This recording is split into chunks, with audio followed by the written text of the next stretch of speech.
오늘 귀한 새벽의 제단을 쌓아가신 여러분들에게 기도응답과 말씀의 축복이 가득할 줄로 믿으시길 바랍니다. 어제 예수님께서는 성전에서 나오셨습니다. 그리고 감람산으로 이동을 하십니다. 그리고 그 감람산에서 귀한 말씀들을 주시는데, 그 감람산에서 선포하신 말씀의 일부가 오늘 본문에 담겨 있습니다. 특별히 재림이 가까워 올 때 나타나는 일들에 대해서 말씀해 주시죠. 노아의 때의 비유를 통해서, 또 집주인의 비유를 통해서, 또 충성된 종의 비유를 통해서 그 재림의 때에 대한 말씀을 해주십니다. 오늘은 이 마지막 때를 살아가는 우리들의 자세, 우리 믿는 자들은 어떻게 살아야 하는가를 본문을 통해서 살펴보고자 합니다.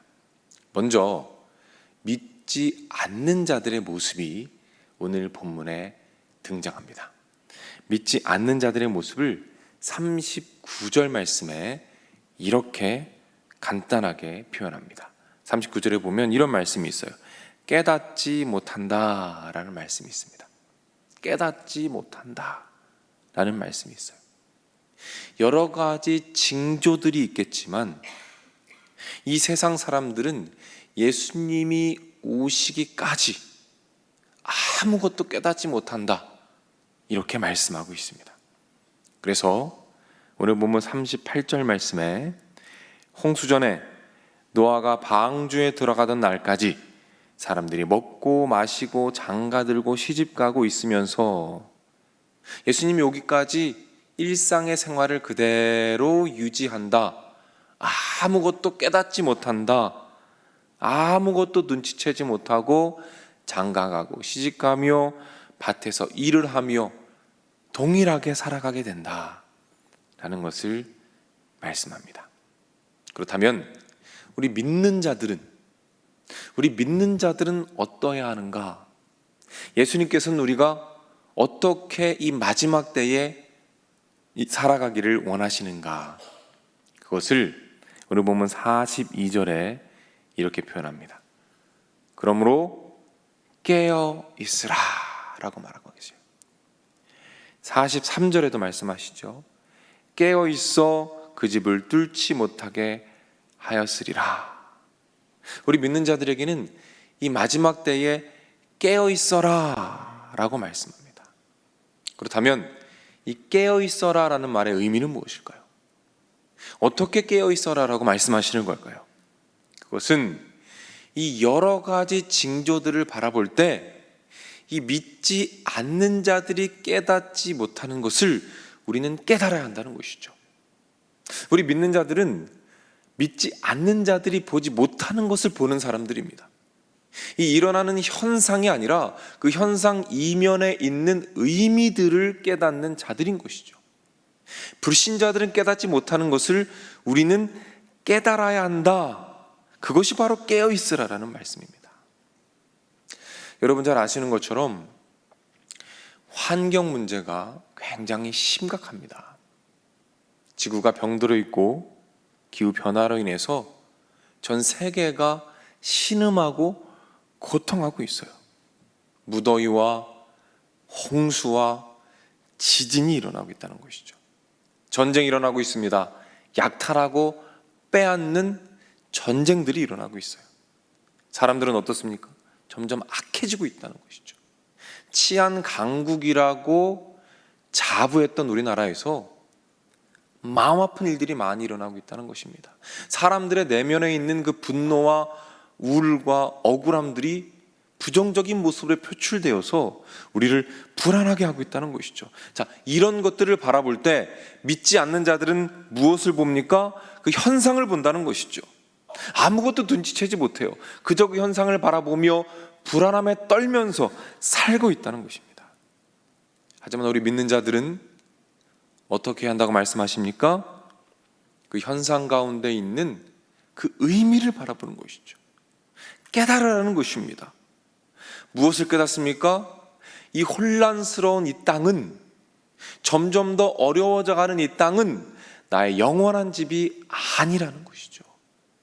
혼란스럽고 힘들며 많은 아픔들이 있는 이 땅은 사실은 우리가 잠깐 머물다가 가는 곳이다라는 것을 깨달으라는 것입니다.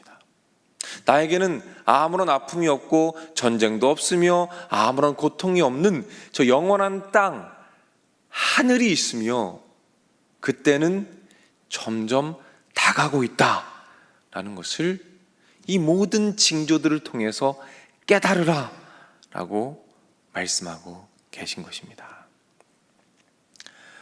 그렇다면 우리가 어떻게 깨어 있을 수 있을까요?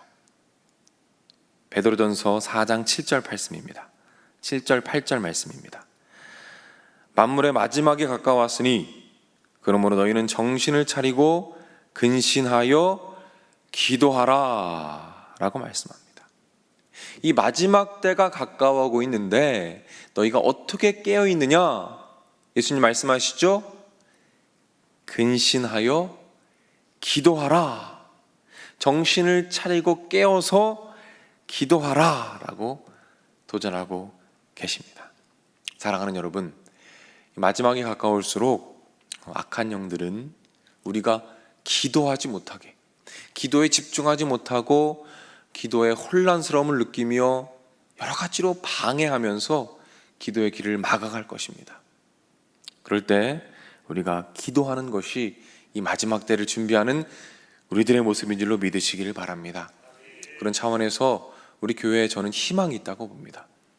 이렇게 많은 분들이 새벽을 깨워서 함께 기도하고 이 자리에서 부르짖는 이 귀한 모습이 이 마지막 때에 큰 소망이며 큰 기쁨임을 믿으시기를 바랍니다. 오늘 이렇게 기도했으면 좋겠습니다. 하나님, 깨어있게 하여 주옵소서. 이 시대에 일어나는 여러 가지 징조들을 바라보면서 그 이면에 있는 하나님의 메시지를 보도록 인도하여 주옵소서. 영의 눈을 열어주시고 깨닫게 하시고 기억하게 하시고 예수님이 다시 오실 그날을 기대하게 하셔서 가장 거룩하고 가장 아름다운 모습으로 예수님을 만나도록 인도하여 주옵소서. 그렇게 기도할 때 하나님께서 기도에 응답하실 것입니다. 그리고 평안함 가운데, 기쁨 가운데 승리하는 역사가 우리 삶 가운데 일어날 줄로 믿으시기를 바랍니다. 아멘. 기도하겠습니다.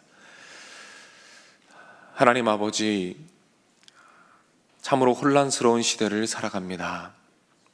환경의 어려움들, 전쟁과 기근과 사람들의 악함으로 인하여 때로는 우리의 마음이 혼미해지고 두려움에 빠질 때가 있습니다. 하나님, 믿지 않는 자들은 그 현상을 바라보며 두려움에 떨지만 우리 믿는 자들은 그 많은 일들의 이면에 있는 하나님의 뜻과 하나님의 계시를 볼 수 있는 참된 지혜를 더하여 주시옵소서. 깨어있으라 말씀하셨습니다. 하나님, 기도로 깨어있게 하여 주시옵소서. 이렇게 함께 모여 기도하고 함께 주님께 나아가는 우리의 간구와 부르짖음을 들으시고 응답하여 주시사 깨어있게 하시고 승리하게 하시고 하나님을 바라보며 모든 은혜 가운데 축복 누릴 수 있도록 하나님 인도해 주시고 함께하여 주시옵소서.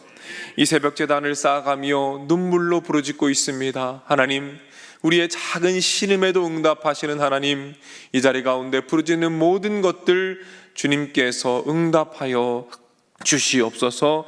하나님, 육신의 연약함으로 고통받고 있습니다. 기억하여 주시옵소서. 큰 사고를 당하여 아픔 당하는 자들이 있습니다. 하나님, 수술을 앞두고 있는 자들이 있습니다. 입원하여 있는 자들이 있습니다. 주님, 치료하여 주시옵소서. 특별히 그 가족들을 붙잡아 주시옵소서. 함께 아파하며 기도할 때에 힘을 주시고 믿음 주시고 소망 주셔서 버텨내게 하시고 인내하게 하시며 그 시간 가운데 하나님을 더 깊이 만나고 영적으로 성장하며 가정이 하나 되는 놀라운 축복을 주님께서 더하여 주시옵소서. 하나님, 자녀들을 위해서 기도할 때에 주님 역사하여 주시옵소서. 태의 문을 열어주시고 취업의 문을 열어주시고 함께 하시는 은혜가 충만하도록 인도하여 주시옵소서.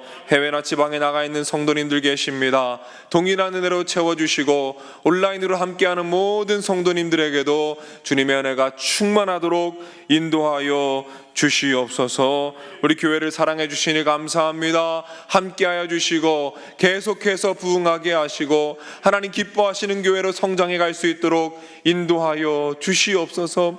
우리 존경하는 담임 목사님, 우리 사모님 붙잡아 주시고 그 가정을 축복하여 주시고 주님의 은혜가 풍성하도록 인도하여 주시며 우리 장로님들 붙잡아 주시고 하시는 모든 일들 가운데 주님의 은혜가 충만하게 하시고 지혜와 명철을 더하셔서 우리 교회를 잘 섬기실 수 있도록 주님께서 인도하시고 함께하여 주시옵소서. 귀한 예물 드린 손길들이 있습니다. 일천번제로 주님께 나아갑니다. 또한 가정에 감사한 일이 있어 주님께 감사의 예물로 나아갑니다. 하나님, 예물 드린 손길들 하나하나 기억하여 주시고 이 몸과 마음 함께 받아주시며 예물로 인하여 하늘의 축복이 그 삶과 가정 가운데 충만하게 흘러넘치도록 주님께서 인도하시고 함께하여 주시옵소서. 모든 말씀 예수님의 이름으로 기도드립니다. 아멘. 우리 주기도